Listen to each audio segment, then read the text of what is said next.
sería mejor que no volviera. Quizás sería mejor que me olvidara.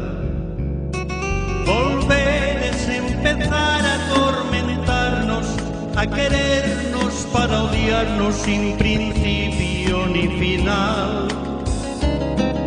Nos hemos hecho tanto daño, que amor entre nosotros es martirio.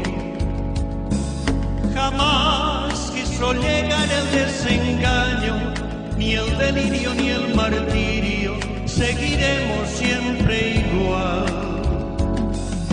Cariño como el nuestro es un castigo que se lleva en el alma hasta la muerte. Mi suerte necesita de tu suerte y tú me necesitas mucho más. Por eso no habrá nunca despedida, ni paz alguna habrá de consolarnos.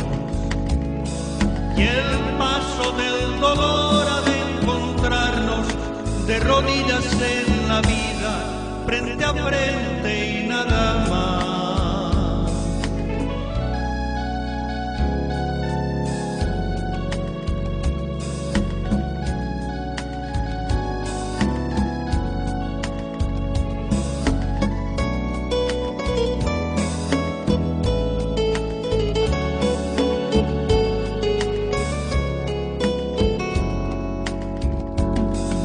Cariño como el nuestro es un castigo que se lleva en el alma hasta la muerte.